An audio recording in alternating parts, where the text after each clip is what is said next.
Hello everyone and welcome back to Sendik's Weather channel, where today we are going to be looking at the latest from the models for the next few weeks. We're also going to be debunking some potential mythbusters. We're going to be becoming mythbusters today and seeing if the news reports are true. The media outlets have been forecasting the first name storm of the year, Stormy Amy, is on the way. But how do we know that for certain? Well, we're going to have a look at the potential outlook today.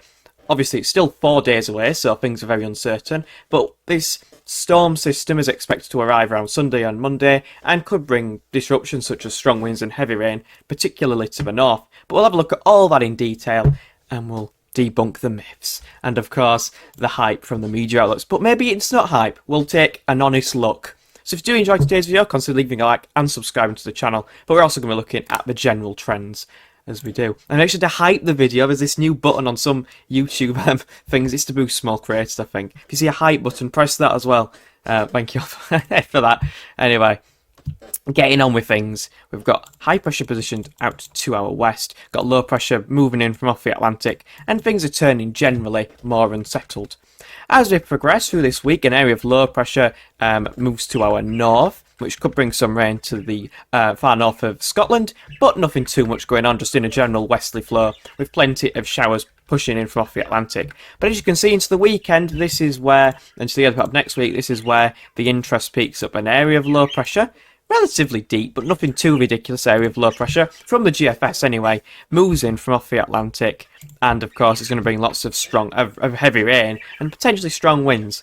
At the centre of the low, you can see 978 millibars showing, which is pretty intense for the time of year, really. Is it warranting of a named storm, though? Well, it would be called named Storm Amy if it was to actually come to fruition. But from that, if you look at the isobars, they're packed tightly together, but they're nothing too extreme. They're not like ridiculously tightly packed. Basically, the isobars, these white lines here, when they are tightly packed, that indicates the wind gusts or wind speeds.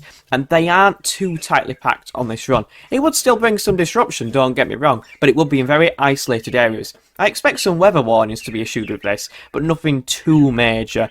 But of course things might change over the next few days, but it's going to be in very isolated spots, particularly most likely the northwest of Scotland, maybe Northern Ireland for example, and like the Highlands of Scotland maybe as well.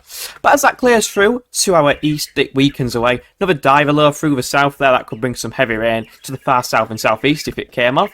I haven't seen that too much support for that from the other runs, but you never know.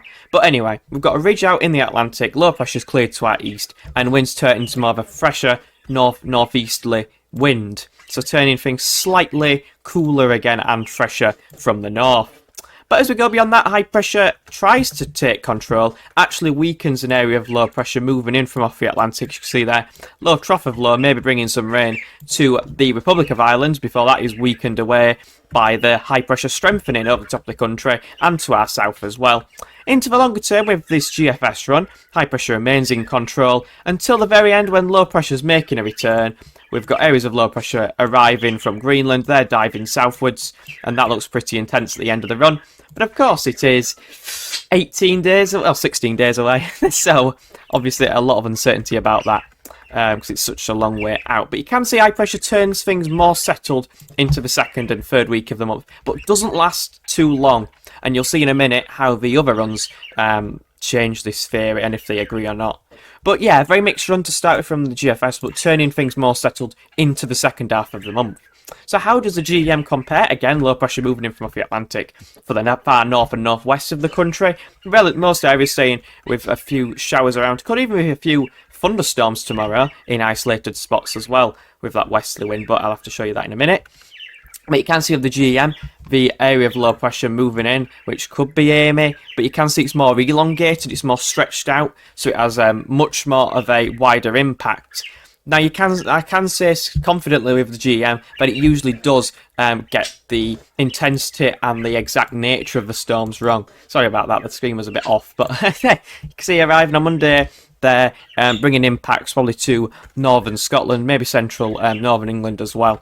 980 millibars the centre of the low, but it's centred further northwards, so more impacts to the far north of Scotland there. As that clears away to our east, winds turn to more of a northerly direction again, turning things cooler and fresher. It's still going to be particularly mild at any point for the next couple of weeks, really.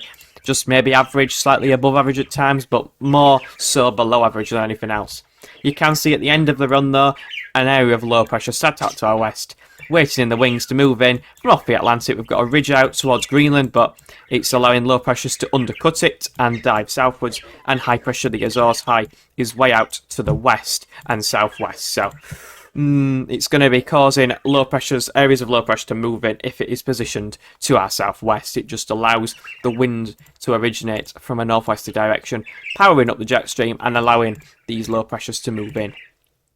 How does the ECM take? What's the ECM's take on it? We can have a look at the 6Z run from the ECM. Again, that low pressure up to our northwest, clearing away and weakening. But as you can see, there's that area of low pressure on Sunday. Now, this one is a little bit more intense, 974 millibars at the centre. Isobars are slightly tighter packed for the north and also for central England here. You can see the tightly packed isobars.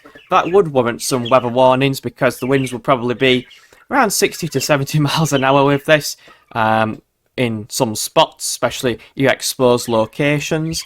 But, of course, like I said before, a lot of uncertainty, but it's a much more developed area of low pressure with the ECM than the other runs today. If we compare it to the midnight run, again, that similar pattern, and if we go to that spot, it's slightly less intense. It was 985 millibars at the centre, this one's 980, so a little bit less intense than the other run. So yeah, we'll have to just see how things play out with that. Continuing on with this midnight run, that area of low pressure clears to our east and winds turn to more of a westerly direction.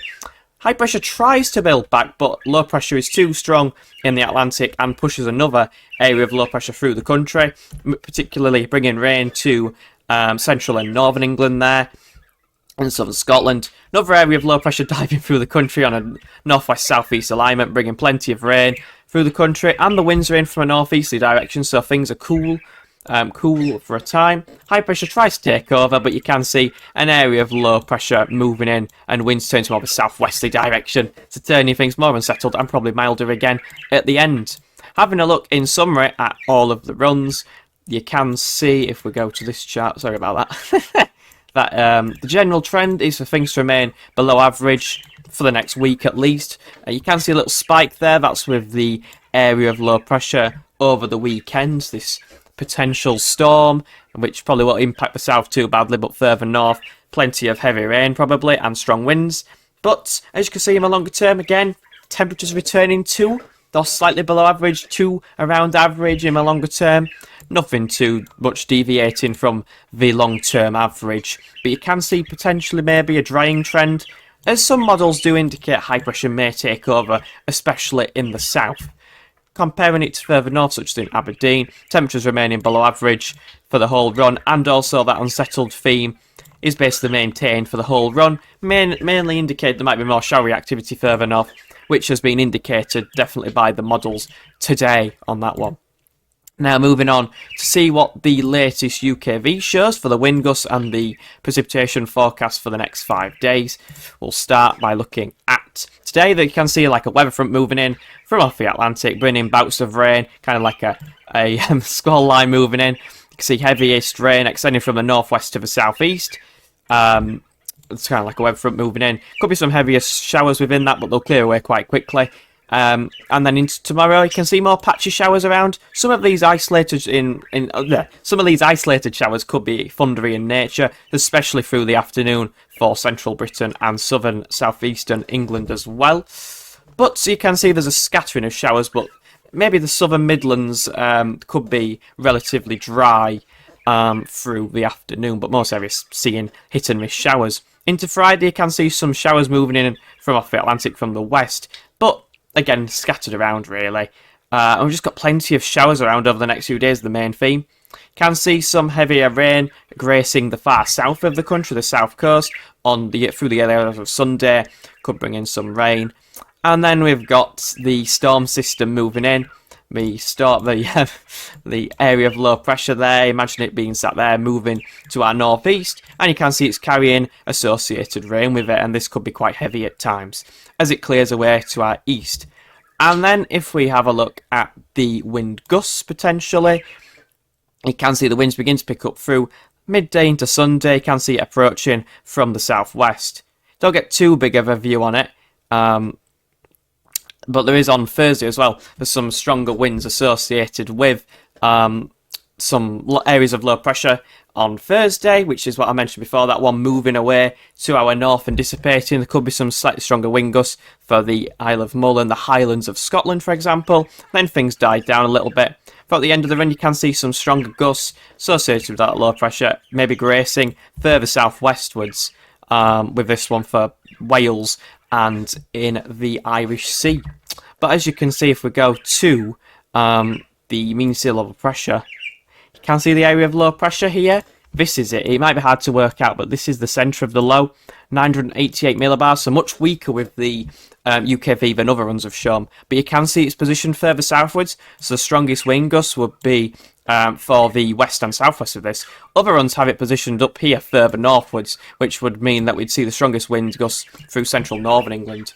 Usually with areas of low pressure, they track further northwards, but of course the exact tracks are uncertain, but usually they track through northern England into southern Scotland is a general trend. This one is a little bit further southwards than you'd normally expect. So definitely some interest with this. Do I think it will be a name storm? Well, it's too hard to say for now, but I think calling it the next name storm is a bit too extreme, but I think there will be some weather warnings associated with it, and somewhere probably in the north of Scotland we'll see some heavier wind gusts and obviously associated rainfall with it. But there you go, that's my take. I'd say keep watching Sendix Weather for the accurate forecast, and I'll keep you updated on everything. Thank you all for watching, and I'll see you all in the next one. Bye bye.